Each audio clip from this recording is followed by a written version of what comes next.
Halo, selamat pagi anak-anak Miss Deka semuanya. Apa kabarnya pagi ini? Oke, hari ini Miss Deka akan menjelaskan pelajaran IPS ya. Oke, kita masih di KD 3.1 ya. Miss Deka akan menjelaskan tentang keberagaman penampakan alam ya hari ini ya. Setelah minggu lalu kita sudah belajar tentang kondisi wilayah Indonesia, kondisi iklim dan pembagian wilayah waktu ya. Oke. Kemudian hari ini Miss Deka akan menjelaskan tentang keberagaman penampakan alam daratan dan perairan. Nah, kita telah belajar tentang letak geografis wilayah Indonesia ya. Sekarang buka bukumu halaman 10. Wilayah Indonesia ini terdiri atas daratan dan perairan yang terbentang dari Sabang sampai Merauke ya. Wilayah yang luas membuat Indonesia memiliki kekayaan berupa keberagaman penampakan alam gitu ya. Nah, penampakan alam tersebut terdapat di wilayah daratan maupun perairan. Penampakan alam daratan berupa dataran rendah, ada dataran tinggi, ada pegunungan ya nak ya. Ada penampakan alam ya, perairan berupa sungai, danau, selat, laut gitu ya. Oke, simak ya penjelasan Miss Deka berikut. Kita bahas yang pertama, yang A, penampakan alam daratan dulu ya nak ya. Oke, tadi Miss sebutkan di sana ya, daratan itu terdiri dari dataran tinggi ya, ada dataran rendah, ada pegunungan juga ya. Oke, dataran rendah yang pertama. Indonesia adalah negara kepulauan ya nak ya, kita aja tinggal di kepulauan ya. Hampir seluruh wilayah Indonesia ini memiliki daerah dataran rendah. Dataran rendah adalah hamparan tanah yang luas dengan ketinggian antara 0 sampai 200 meter di atas permukaan laut. Silahkan digarisbawahi ya hal-hal penting ya.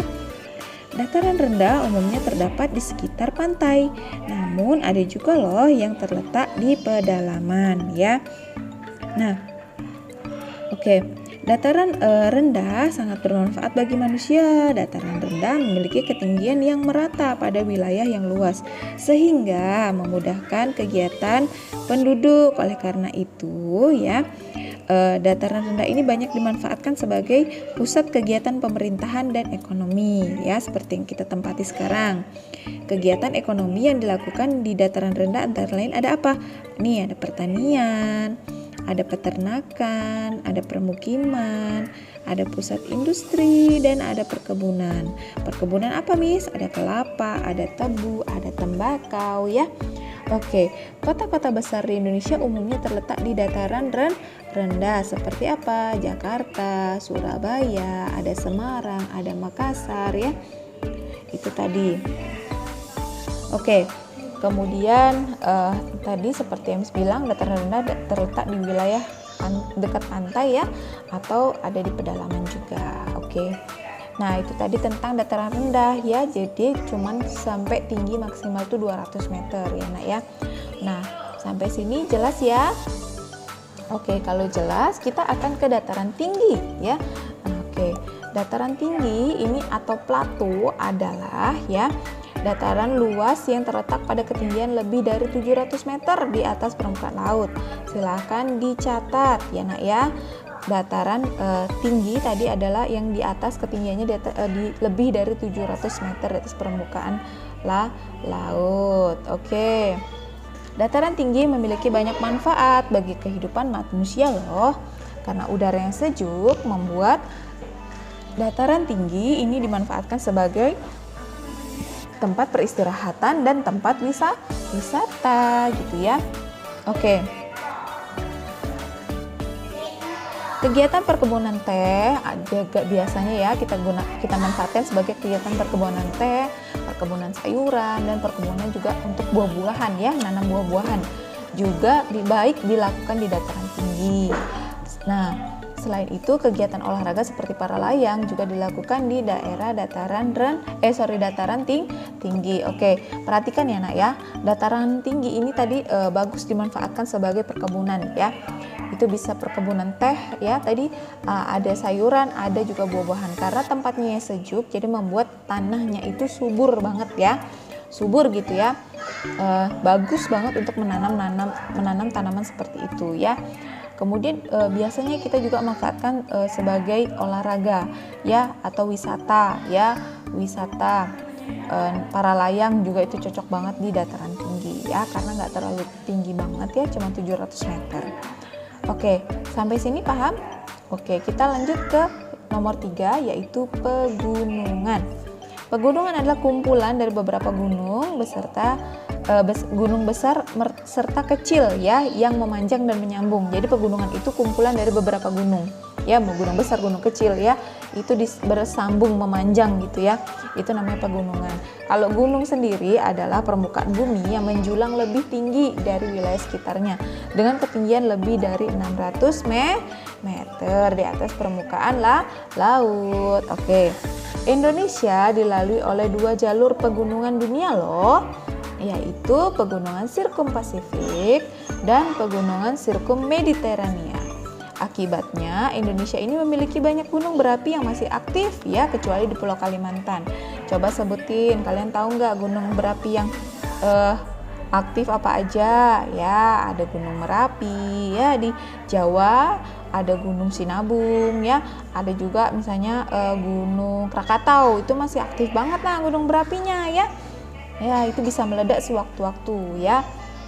Oke, itu tadi tentang contoh-contoh gunung yang berapi yang masih aktif.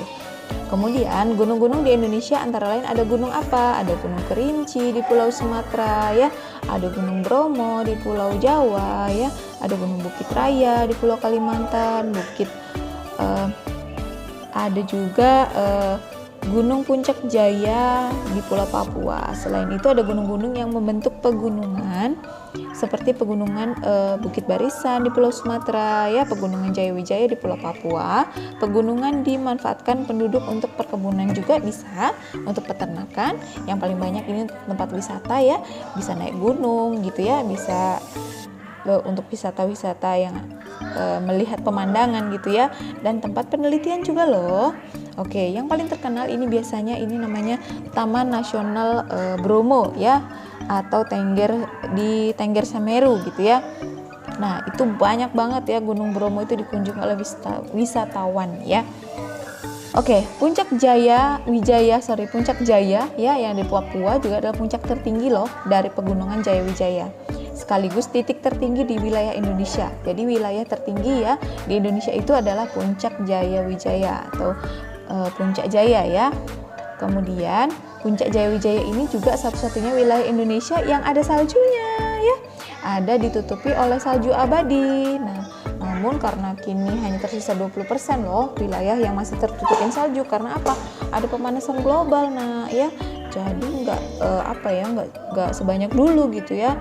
Nah, kalau sekarang itu cuman segitu aja, cuma 20% gitu ya. Oke. Itu tadi tentang pegunungan, dataran tinggi dan dataran rendah. Paham ya nak ya? Itu tentang kenampakan alam daratan. Oke, sekarang kita akan ke kenampakan alam perairan. Lihat bukumu halaman 12. Oke. Nah, di halaman 12 ini ada kenampakan alam perairan. Sungai, yang pertama ada sungai.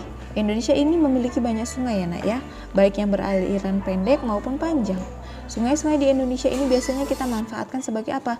Tempat budidaya ikan, sarana transportasi, ada juga pasar terapung, dan juga sebagai sarana olahraga ya.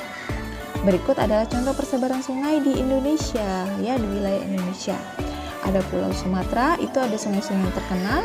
Ada Sungai Musi di Palembang ya, atau di Sumatera Selatan. Ada Sungai Asahan di Sumatera, ada Sungai Batanghari di Jambi, dan ada Sungai Kampar di Riau. Kemudian di Pulau Jawa kita punya Sungai Bengawan Solo ya, itu di sekitar Jawa Tengah sampai Jawa Timur. Kemudian ada Sungai Citarum di Jawa Barat, dan ada Sungai Ciliwung di DKI Jakarta. Namun di Sungai Ciliwung ini sekarang udah banyak sampah ya Naya, makanya pemerintah sekarang mengadakan sering kayak dikeruk gitu, dibersihin sampahnya ya, karena nggak sejernih dulu lagi sekarang karena sudah banyak penduduknya.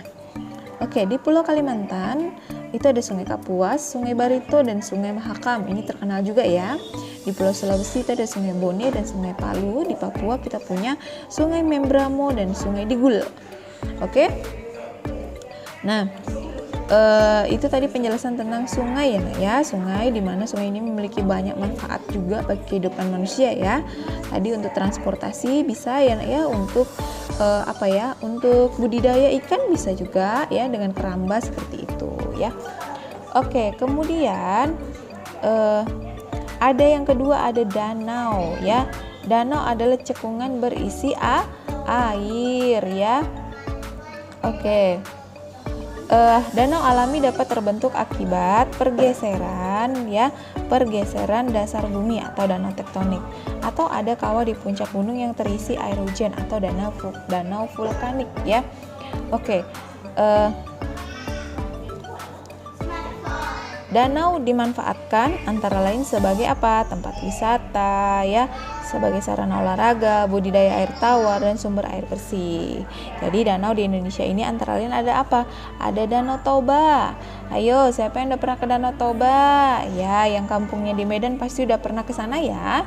Danau Toba ini menjadi salah satu danau terbesar loh di Indonesia dan di Asia Tenggara. Ya, Danau Toba ini memiliki panjang 100 km dan lebar 30 km serta kedalamannya mencapai 400 meter ya. Oke. Nah, ini tadi tentang danau ya, Nak ya. Paham ya? Oke. Untuk selanjutnya nomor 3 ada laut. Nah, sebagai besar wilayah perairan Indonesia adalah berupa laut. Laut-laut ini terletak di sekeliling wilayah kepulauan Indonesia. Laut antara lain dimanfaatkan sebagai nelayan untuk mencari ikan ya, sebagai tambak udang bisa, sebagai tambak garam juga bisa ya. Kemudian laut ini juga banyak dimanfaatkan untuk untuk sarana transportasi bisa juga. Kemudian biasa untuk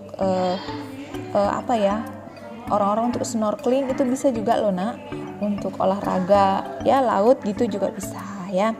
Oke, itu tadi laut ya. Laut itu banyak kita sudah tahu lah ya, Nak ya, karena di mana-mana itu sekeliling kita tuh banyak laut gitu ya.